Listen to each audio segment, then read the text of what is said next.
Welcome to the Steve Stine Guitar Podcast, brought to you by GuitarZoom.com. If you want to improve your guitar playing, keep listening. If you want to improve even faster, go to GuitarZoom.com, where you'll find all of Steve's premium courses, masterclasses, and memberships that'll help you quickly and easily improve your playing. Now here's your host, Steve Stine.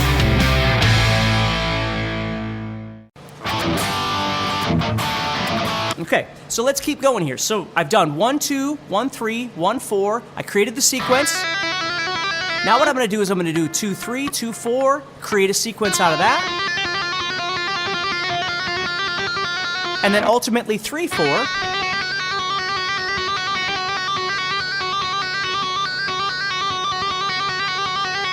Okay, make sense? So now what we're going to do is we're going to move on and start doing some other things. The next thing that I do is once I've done all those fingers together like that, I might do something where I just start using 3 fingers, okay? So now what I'm going to do is I'm going to choose a group of 3, and this will look a lot like diatonic if you've been practicing your scales at all. So what I'm doing now is I'm going to do this. I'm going to use 1, 2, and 4, okay? And I'm going to do 1, 2, and 1, 4.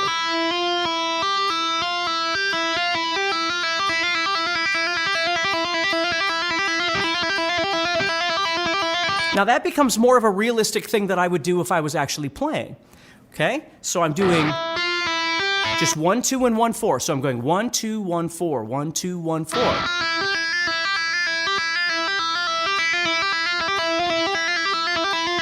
Okay, just over and over and over.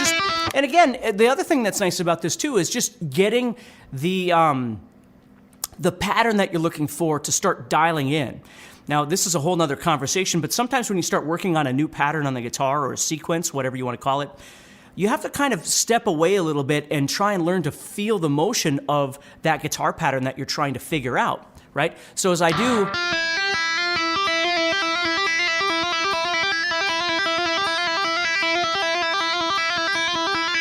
Hey, DP. You see? And then I might start doing the same thing with 1, 3, and 4.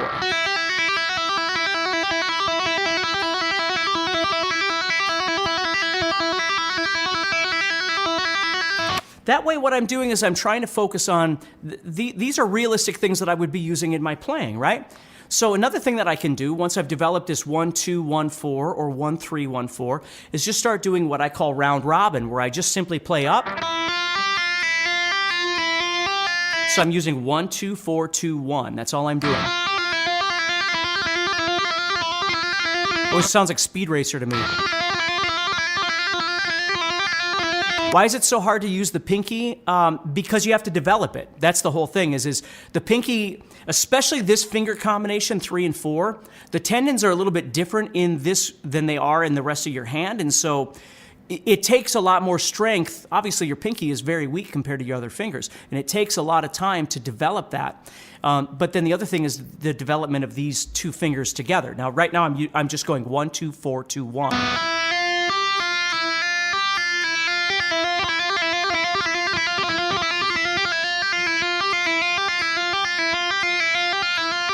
Hey, Ganesh. You see that? All right, so next thing I'm going to do is the same idea with 1, 3, and 4.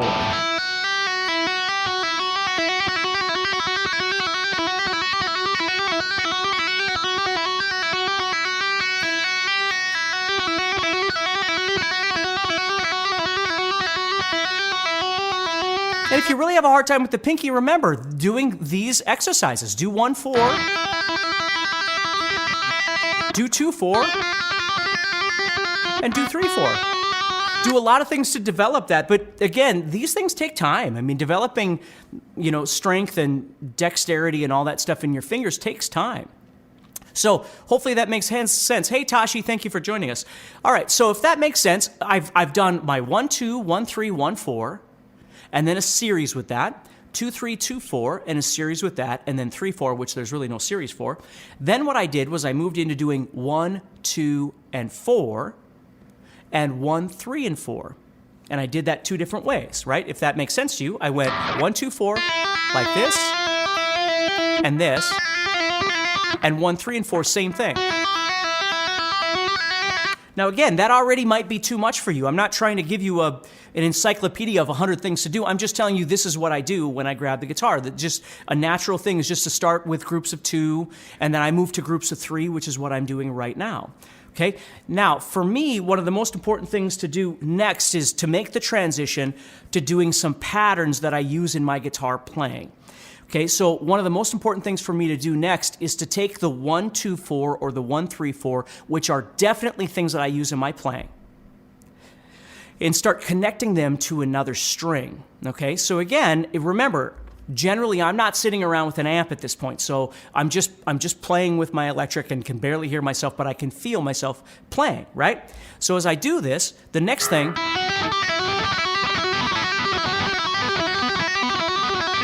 I would start doing 1-2-4 or 1-3-4, but I would connect to the first finger of the first string.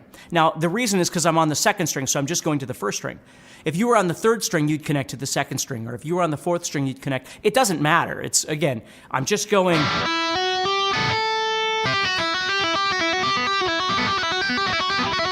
Now, I'm not picking, although if I was trying to play this actually, in a song or something, I might actually pick the first one of each sequence. Every time I move to a new string, I would maybe pick to get that string vibrating.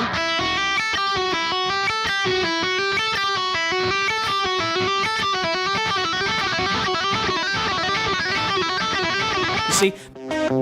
I hope you're enjoying this episode so far and you're getting motivated to take your guitar playing to the next level. Please do me a favor and leave us a rating on Apple Podcasts. It'll help the show grow and reach more rock stars like you who want to improve their guitar playing. Also, I'd love to know what parts of the episode you liked, as well as what you learned. So please share this podcast and tag us at guitarzoom.com on your social post. And now, let's get back to the podcast. But right now, because I'm practicing for the most part without an amp when I do this, I'm not really concerned with that. It's more just the motion of playing.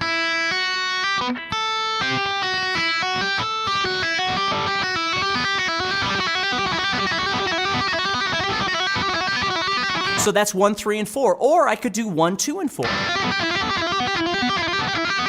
Frank, you're not late. I just never know when I'm going to start. So you're not late, Frank, and you can always watch it later. Hey, Bill, thank you so much.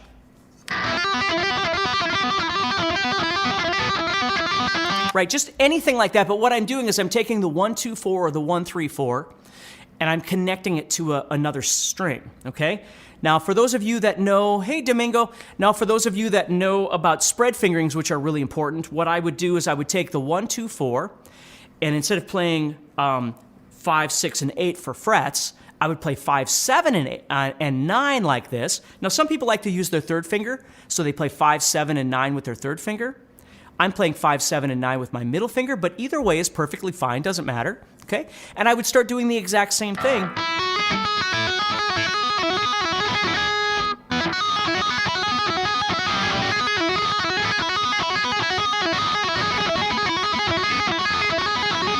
Using those fingers, okay? So again, I'm not trying to make this complex. If you just think about it, all I'm doing is I just started off doing groups of 2, and now I've moved into doing groups of 3. I did groups of 3 on one string, and all I'm doing right now is I'm just trying to make a connection to the first string. Hey Scott, how you doing, buddy? So I'm just connecting from the second string at this point to the first string, just to give me a legitimate sequence that I would maybe use in my regular playing, you see? So as I play, okay? So if you're with me so far, I'm just about done. I don't want to overload you with anything. The next thing I would do is I would just start doing another what I call round robin, where let's say I'm doing 1-2-4, right? That's what I was doing, was the 1-2-4 stuff. I would just, and I maybe I just did 1-2-4, my speed racer thing, and then I started connecting to the first string. Okay? The next thing I would do is I would do this round robin where I'm just going to do 1-2-4 on both strings.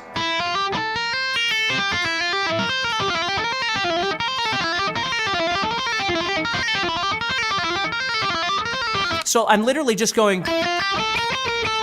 just 1-2-4 all the way up and then all the way back. And I'm just doing legato the whole time. Yep. Are those double single coil? They are. Yep, that's what they are. This is a little 59, and this is a duck bucker, if you know what that is.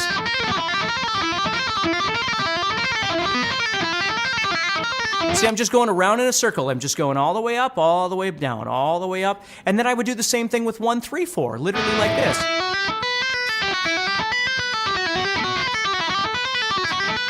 Now, here's the deal. If I started doing that 1, 3, 4, and I was really struggling with that, that might tell me, hold on, and go back to just doing 1, 3, 4, or just separating those. Or maybe just 3 and 4, right? That's what I have to be cognizant of as I'm practicing these, is if I start running into a problem with something, do I need to simplify? Do I need to move backward and find something a little bit easier to develop this bigger pattern that I'm trying to create? Okay? So that's something that you really have to think about as you do this, okay?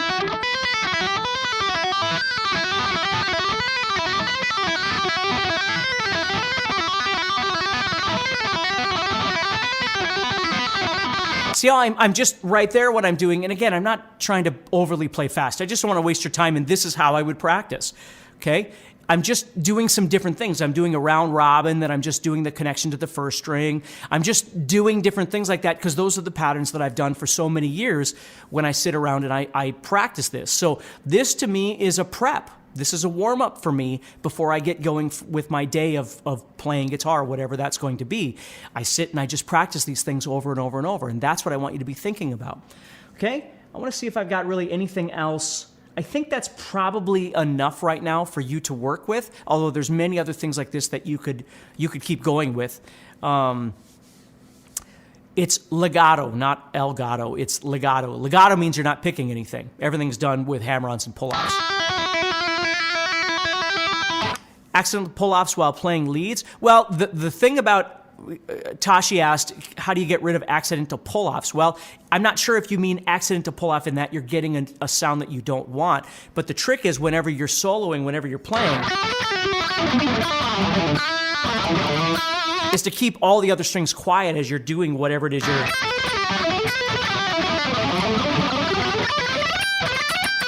You know, whether you're picking or legato or anything... You know, whatever it is you're trying to do is trying to control all those strings. So whatever you're not playing at that point in time,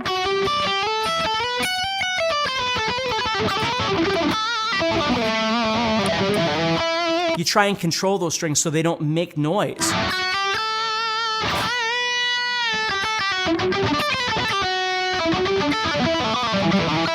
You see?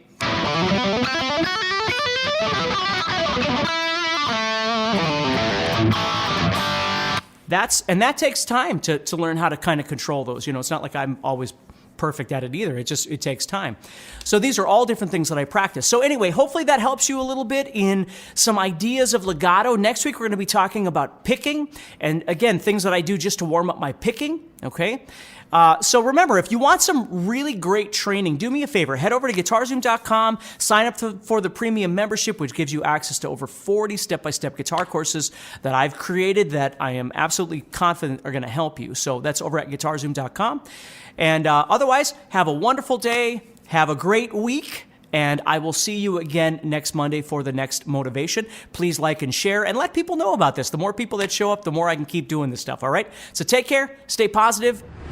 If you enjoyed today's podcast and want to learn guitar even faster, go to GuitarZoom.com and click the Get Started button to get access to courses that are right for your interest and skill level. Again, go to GuitarZoom.com and click the Get Started button.